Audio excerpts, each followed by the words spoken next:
The medieval torture device made just for slaves in 1347. A Venetian slave trader named Marco Bellicourt wrote in his ledger, "The new iron collars work perfectly. They cannot sleep, cannot eat properly, and after 3 days, they stop trying Torun." But that's not even the worst part. What Bellicourt was describing was just one of 3 torture devices designed specifically to break the human spirit devices. So horrifying that even medieval societies, known for their brutality, eventually banned them. By the end of this video, you'll understand why historians have tried to bury this story for over 600 years. But here's what's going to shock you. I'm going to reveal how one enslaved person turned the most brutal of these devices into his escape tool. Why archaeologists are still finding replicas of these contraptions in modern-day excavations. And the disturbing reason museums across Europe are hiding thousands of these torture instruments in their basements right now. If you want to uncover history's darkest secrets, the ones they don't teach in school, make sure you're subscribed because what I'm about to show you will change how you think about medieval history forever. And trust me, you'll want to see this through to the end because the final discovery will leave you speechless. Don't click away yet because we're about to dive into something truly unthinkable. Between 800 and 400 AD, medieval slavery wasn't just common. It was a sophisticated industry that spanned from the markets of Veneto, the plantations of Al-Andalus. But there's what nobody tells you. While we learn about knights and castles, there was an entire shadow economy built on human suffering. The scale was massive. Conservative estimates suggest over 2 million people lived in bondage across medieval Europe and the Islamic world at any given time. But what made medieval slavery particularly horrific wasn't just the numbers. It was the technology of control. You see, medieval slave owners faced a unique problem. Unlike later colonial slavery, they couldn't rely on vast distances or racial identification to prevent escape. Medieval slaves often looked identical to their captors and knew the local geography. So they developed something far more sinister: psychological torture devices designed specifically to break the human spirit. These weren't just restraints. They were instruments of systematic dehumanization, each one engineered to attack a specific aspect of human dignity: the ability to rest, the ability to eat, the ability to communicate. And here's what's truly disturbing. Different regions developed their own specialized versions, creating a medieval arms race of human suffering. Now, I'm going to show you 3 categories of these devices that most historians refuse to discuss in detail. But here's your warning. Each one is more shocking than the last. And by the time we reach the 3rd category, you'll understand why one medieval chronicler wrote, "These contraptions can break a soul before they break a body." The reason this matters today isn't just academic curiosity. Understanding how systematic dehumanization worked in the past helps us recognize it in the present, but more immediately. You need to know this story because of what archaeologists discovered just last year. A find so disturbing it's being kept from the public. But that revelation comes later. First, let me show you the iron collar that made grown men weep just looking at it. Picture this. You're forced to wear a metal collar that weighs 12 lbs. But that's not the worst part. This collar has 3 iron spikes pointing inward toward your neck and downward toward your chest. Every time you try to lie down, the spikes dig into your flesh. Every time you try to eat, the lower spikes make it impossible to bend your head forward properly. This was the iron discipline collar. And according to Bellicourt's 1347 ledger, which historians only discovered in 2019, it was the most requested item among Venetian slave traders. But here's what nobody tells you. The spikes weren't designed to kill. They were positioned with surgical precision to cause maximum discomfort without permanent damage to valuable property. The psychological effect was immediate and devastating. Sleep deprivation set in within 48 hours. Malnutrition followed as eating became an agonizing process. But the real genius of this device's cruelty was subtler. It made the victim complicit in their own torture. Every natural human action, resting, eating, even turning your head, became a choice between comfort and pain. Bellicourt's records reveal the horrifying effectiveness. Dione, defiance. Day 3, pleading. Day 7, complete submission. He tracked this pattern across 847 individuals. But others, where it gets truly disturbing.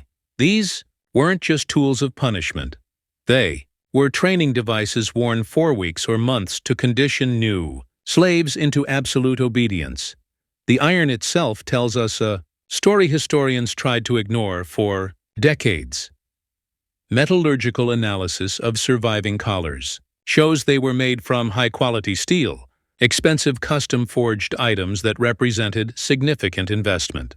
This wasn't random cruelty. It was industrialized dehumanization with a profit motive. But others, what's going to shock you? The collar makers developed regional variations. Venetian collars had longer spikes for high V-value domestic slaves. North African versions included small bells that made silent movement impossible. And the Ottoman variants. They had a locking mechanism that could only be opened with a specific key, meaning the wearer was dependent on their captor for everything, even the right to die with dignity. One survivor's account discovered in a 14th-century monastery describes the psychological break. After 10 days, I would have betrayed my own mother for 1 hour without the iron. But that's nothing compared to what they used on runaways. Because if the iron discipline collar was designed to prevent escape, what I'm about to show you was designed to make sure you'd never even think about trying again. If you tried to escape and got caught, you weren't just punished. You were made into a living example. Enter the modified scavenger's daughter, a compression device that was exclusively reserved for runaway slaves in Spanish colonial territories. The original scavenger's daughter was horrific enough. It compressed the human body into an impossibly small position, forcing victims into a crouched ball while metal bands slowly tightened around them. But here's what historians don't want to admit. Spanish colonial torture manuals from the 1400s describe a modified version designed specifically for escaped slaves that was far, far worse. The slave version included 3 additional features that made it a tool of permanent psychological destruction. First, adjustable leg irons that could be tightened over days, slowly crushing the bones of the feet and ankles. The victim would know exactly when the next tightening was coming, every sunrise and sunset, creating constant anticipatory terror. Second, a metal mask that covered the face, but left the eyes exposed, forcing the victim to watch. Other slaves go about their daily routines while being unable to speak, eat, or drink, except when their captives chose to allow it. But the third modification was the most psychologically devastating. It was designed to be operated by other slaves. According to a 1456 Spanish torture manual discovered in Seville's archives, slave masters would force other enslaved people to operate the tightening mechanism. The manual explicitly states, "This ensures no slave will attempt escape, as they know their own people will be forced to increase their suffering." The psychological warfare was surgical in its precision. Escaped slaves weren't just tortured. They were transformed into instruments that traumatized their entire community. Every scream reminded other slaves that escape meant not just their own suffering, but forcing their friends and family to become active participants in their torture. But here's where this story takes an incredible turn. In 1463, a Moorish slave named Yusuf ibn Muhammad turned this very device into his escape tool. The Spanish records are fragmentary, but here's what we know.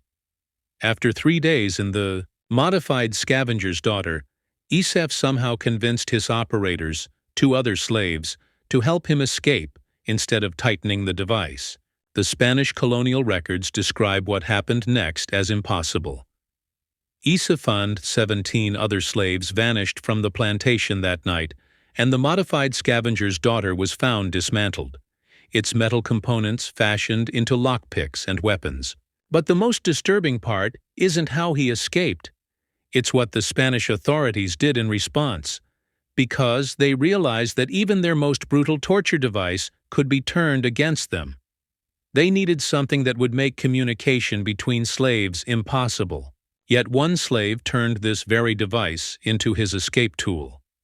After Yusuf's escape, Spanish and Ottoman authorities realized their fundamental error. They'd been torturing bodies, but slaves could still communicate, plan, and coordinate. So they developed something far more insidious. Devices designed to destroy the very ability to form human connections. The branks of silence were locking metal cages that completely enclosed a slave's head and face. But here's what made them particularly cruel. They weren't just about preventing speech. Internal metal prongs positioned inside the mouth made any attempt to move the tongue agonizing, while small holes allowed just enough airflow to keep the victim alive, but made speaking above a whisper impossible. Ottoman administrative documents from the 1400s, discovered in Istanbul's state archives, reveal the calculated psychology behind these devices. The records state, "Communication is the foundation of rebellion. Remove the ability to share thoughts, and you remove the ability to coordinate resistance."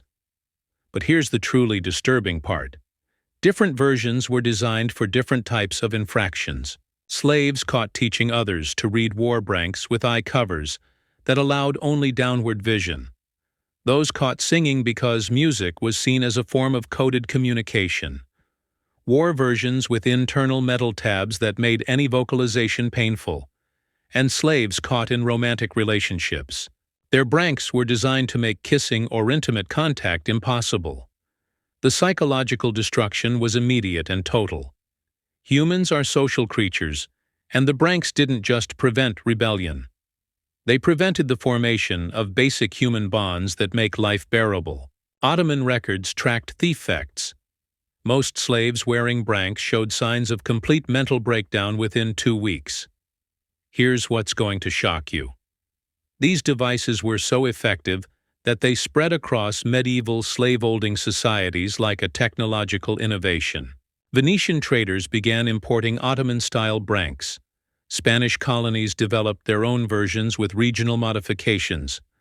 By 1450, nearly every major slave market in Europe and the Middle East had specialized craftsmen whose job was manufacturing silence. One particularly haunting account from a 14th-century monastery describes a freed slave who continued to whisper years after his release, having forgotten that he was allowed to speak at normal volume. The monk wrote, "His spirit had been broken so completely that freedom itself felt like a trap." But here's where this story becomes personal for all of us living today. Because what I discovered in researching this video will change how you think about the museums you visit, the historical artifacts you see on display, and the stories we tell ourselves about the past. But the most disturbing discovery happened just last year, and what archaeologists found proves that these devices never really disappeared.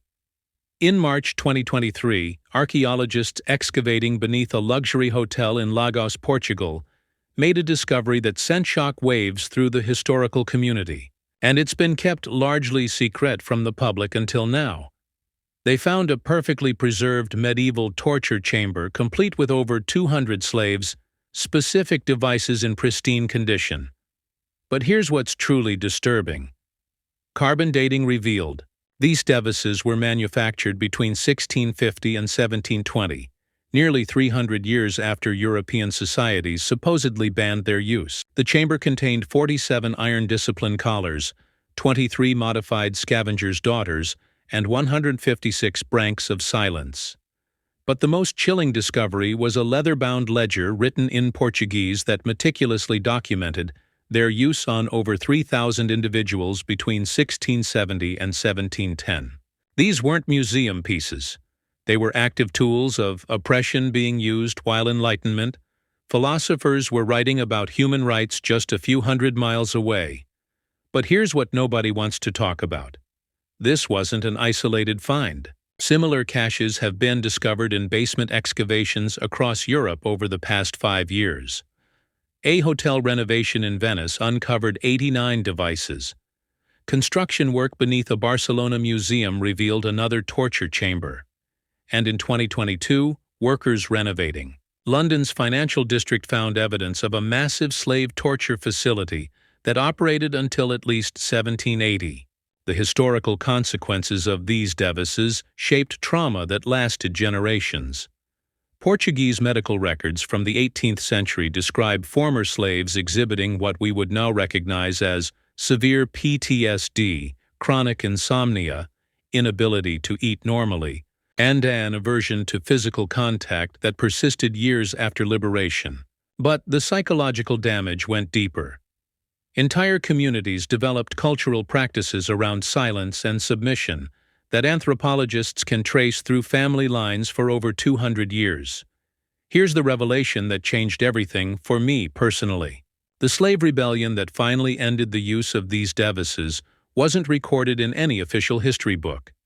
It happened in 1721 in northern Portugal, when a coordinated uprising of over 400 slaves simultaneously destroyed every torture device they could find and killed 73 slave owners in a single night. The Portuguese authorities' response was swift and brutal. They executed over 200 people in retaliation, but here's what's remarkable. They never rebuilt the torture infrastructure. The rebellion had been so thorough, so coordinated that the economic cost of replacing the devices made slavery temporarily unprofitable in the region. That rebellion's success came from something. The torture devices was specifically designed to prevent communication and coordination. But the slaves had developed a system of coded signals using body language and positioning that worked even while wearing the branks of silence. The most haunting part of this story isn't what happened 300 years ago. It's what's happening right now in museum storage facilities across Europe, where thousands of these devices sit in climate-controlled rooms, cataloged and preserved, but never displayed to the public. Because acknowledging their existence would mean acknowledging that the systematic dehumanization of slavery was far more technologically sophisticated, far more psychologically calculated, and far more recent than we've been told. For over 400 years, these torture devices represented the systematic engineering of human suffering. They weren't just tools of punishment. They were instruments of psychological warfare designed to destroy the very essence of what makes us human. Our ability to rest, to nourish ourselves, to communicate, and to form bonds with others. Today, major European museums house an estimated 12,000 of these slave-specific torture devices in their storage facilities. The British Museum alone has over 800 catalogued items. The Lora has 400. The Prau has 300, but you'll never see them on display because acknowledging their existence would require confronting uncomfortable truth about how recently and systematically slavery operated in European society. The next time you visit a museum and see the sanitized version of medieval history, the knights and castles and tales of chivalry, remember that in the basement below you, there might be hundreds of devices designed to break human spirits with scientific precision. So, here's my question for you. What other dark histories are museums hiding from us? What else are we not being told about the systematic nature of historical oppression? And more importantly, what can we learn from understanding how dehumanization actually worked in practice? Let me know your thoughts in the comments below.